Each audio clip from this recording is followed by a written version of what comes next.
Hello everyone, welcome to another evening of frank conversation here on Hard Copy. I'm Ibrahim Adra. Now, Nigerians never shy away from expressing their thoughts on any and every issue. In the spirit of democracy, you might say. It would be nice to, however, measure how these often divergent opinions help in fostering democracy and enhancing development.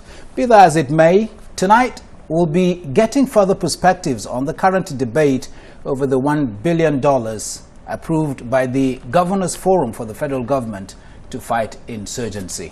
To discuss this and other contemporary issues in Nigeria, I'm pleased to welcome distinguished Senator Mohammed Ali Ndume. Distinguished Senator, thank you for coming on Hard Copy. Thank you very much, Ibrahim. Let's recall how self-expression, in your own case, by way of point of order, which you raised in the National Assembly, that eventually earned you a suspension. The court has rested that issue. It's no longer a topic for discussion. But then you've been quoted as saying you're going to court where it's not personal and you don't begrudge anyone or any group so far. I'm tempted to ask, what is the relationship between you and your colleagues in the National Assembly and indeed the dramatis personae in this particular case of yours? Well, thank you very much, and let me start by saying that I think my issue has been, repeatedly overblown. I have put that behind me, but the fact of the case is that it is part of experience of conspiracy and betrayal by some few.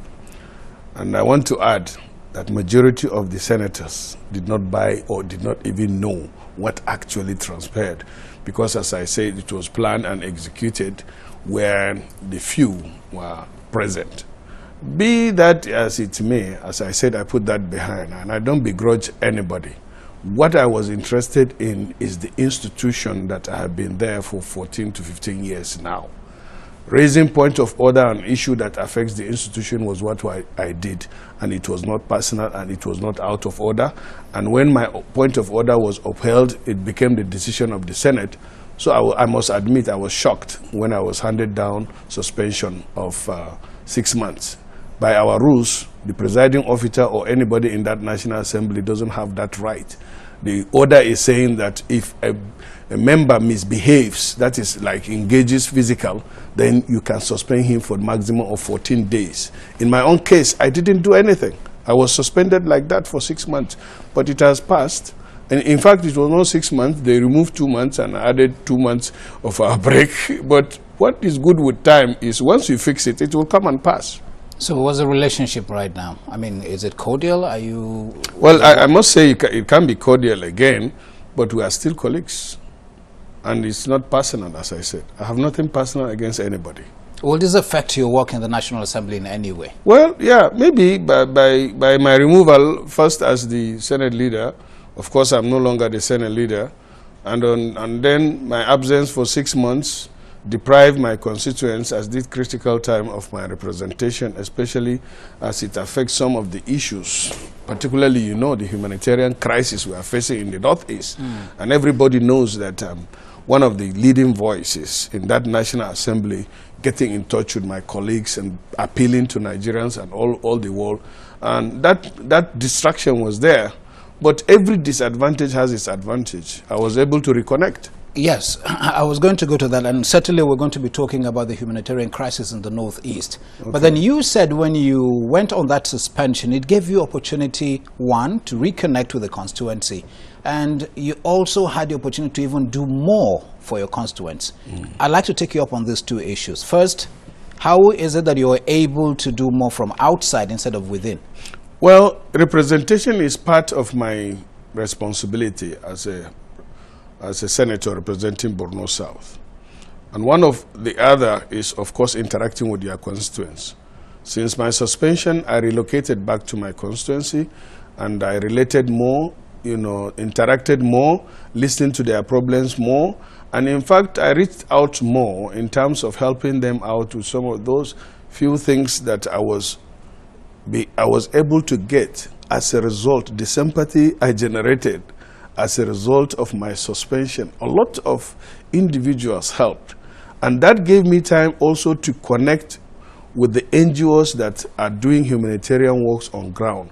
and be able to sort out some of the challenges, let me say, that they have. And so it gave me time, a lot of time, 6 months, to interact with the security agencies on ground, the NGOs on ground, the people on ground, and then, representing them from there. That is to say, if they have any problem, I normally go to the theater commander. I have access to him, report those cases, get back to them. And I did a lot outside the National Assembly that I wouldn't have been able to do ordinarily if I was especially the Senate leader. So I look at some of these things as in positive way. In fact, we are 109. And one person is the Senate leader, which happened to be me for 1.5 years. I'm not better than anybody there. Anybody can be the Senate leader.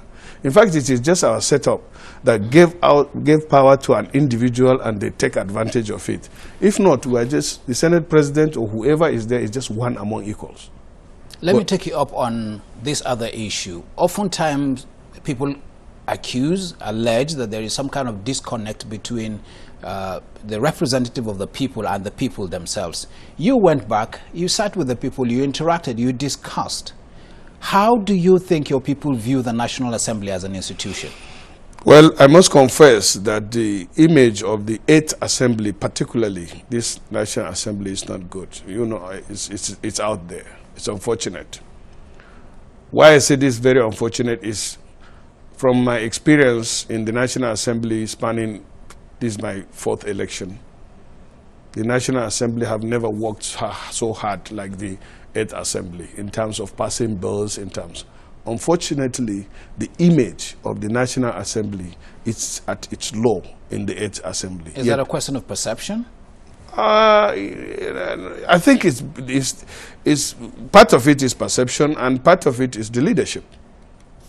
The leadership is supposed to connect with the public very well, or put the image of the Senate in proper perspective. I think there is problem in that. And then our relationship with the executive also is not that cordial. It's very unfortunate that in a situation where we in the APC have, in fact, getting to a third, because we have, I think, 65 senators as at now. That is near to third, because you need about 72 to make that up. And yet, we are having round cause problem and things are not going well. It's just very unfortunate. I think that outside image is a problem to majority of us.